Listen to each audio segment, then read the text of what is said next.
आपको नमस्कार और मो चैनल सालोनी ब्यूटी टिप्स को स्वागत। आज चलो देखा चेहरा रिंकल्स और फाइनाइट कहीं आसते मो चेहरा जो देखुं जो एपिडर्मिस लेयर से बना होता है कोलाजेन और इलास्टिन फाइबर्स जब कोलाजेन और इलास्टिन फाइबर्स ब्रेकडाउन हुए माने भांगी जाए ताहले ऑटोमेटिकली स्किन सैगिंग देखा जाए मैंने ढीला देखा जाए और चर्म लोचक देखा जाए जहाँ को रिंकल्स और फाइनाइट्स कहते या सहित सहित जदि स्किन उपरे फ्री रेडिकल्स अधिक आसे माने जदि सेल खराब हो जाए से सेल गुड़ा जदि अधिक आसता है स्किन उपरे ताहले भी रिंकल्स और फाइनाइट आसी थाए और एथि पे हमको एंटीऑक्सीडेंट मेन दरकार जो एंटीऑक्सीडेंट्स ना हला vitamin A.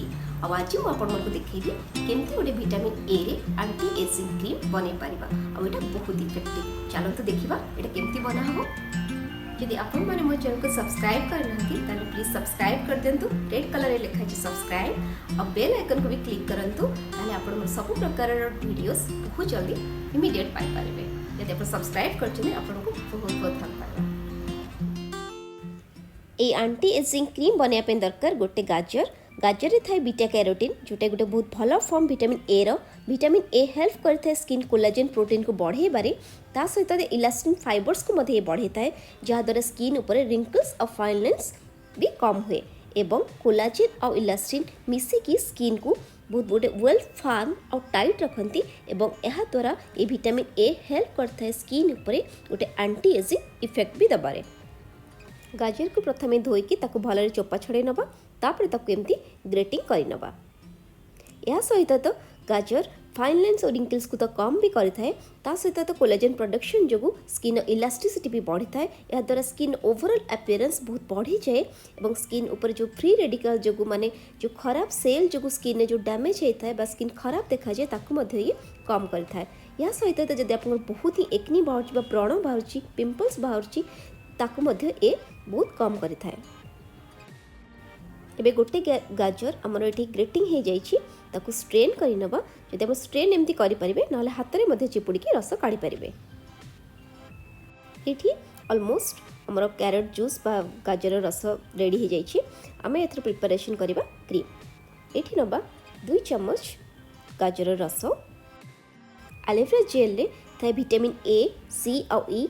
Vitamin A wrinkles और फाइन लाइन्स को कम करि थाए। विटामिन सी जदि आपन किछि डार्क स्पॉट्स अच्छी कला दाग अच्छी ताकू मध्य कम करि थाए ता सहित तो स्किन को बहुत भल ब्राइटन अप करे स्किन को गोरा मध्य करि थाए एवं या भीतर थिबा विटामिन ई एजिंग को मध्य स्लो डाउन करि थाए एवं ता सहित सहित एगोटे बहुत वेल मॉइस्चराइजर और स्किन को कंप्लीट हाइड्रेशन मध्य दे थाए। याको भलरे एमती मिक्स करि नबा एलोवेरा जेल और कैरेट जूस टिके हल्का आपको टाइम लागिवो गोटे 2 मिनिट भलरे मिक्स करदेले गोटे क्रीमी फॉर्म आसीजिवो।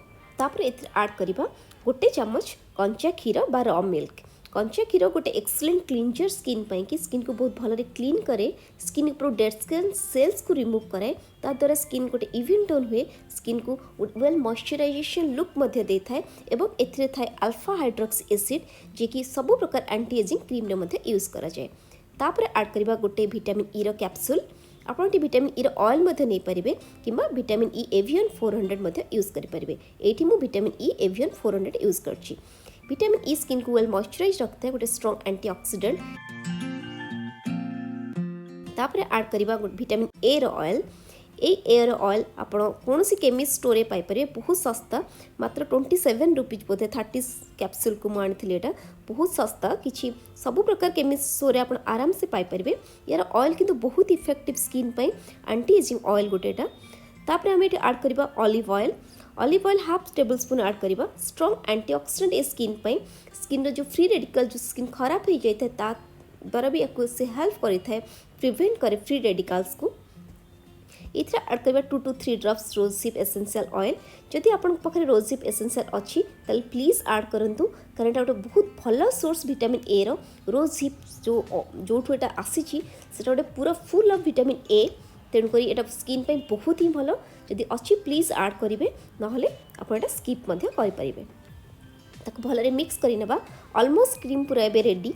तो आपनकर ए जो रेडी है जो एंटी एजिंग क्रीम एथिरे आपण जो भी इंग्रेडिएंट देखंतु स्टार्टिंग रु गाजर हो एलोवेरा हो विटामिन ई हो ए हो आ तापर रोजिप ऑयल ऑलिव ऑयल ये सब प्रकार ऑयल रे विटामिन ए रो गोटे कॉमन विटामिन अच्छी जहाँकि स्किन पे बहुत ही भल स्किन को एंटी एजिंग इफेक्ट तो दब ही दब ता सहित सहित स्किन रिंकल्स फाइन लाइन्स बहुत जल्दी ठीक करिवो जदि आपन हाथ रे भी रिंकल्स आसुची ताले हाथ रे भी टा लगांतु बेकरे लगांतु आपन को सब दिन राति रे लगेबे आ तापर सकाळु मुह धोई साला पर आपन निजे देखिबे मुह आपन केमती शाइनिंग करिवो 30 डेज 15 दिन किंबा 30 डेज आपन लगांतु 30 डेज पर आपनकर स्किन बहुत ही भल लागिबो आपन को स्किन निजे फील कर परिबे देखंतु एठी मु हाथ रे लगे के देखैथिली आपन को बहुत ही बढ़िया क्रीम पूरा vitamin a full vitamin A भरपूर मात्रा अच्छी तो प्लीज ट्राए करूँ एवं मेल फीमेल समस्त यूज कर 25 वर्ष पर समस्त यूज कर आप रेफ्रिजरेटर 10 दिन पर्यंत आराम से स्टोर करें रेडी हो जाइए देखिए एमती टिके नहीं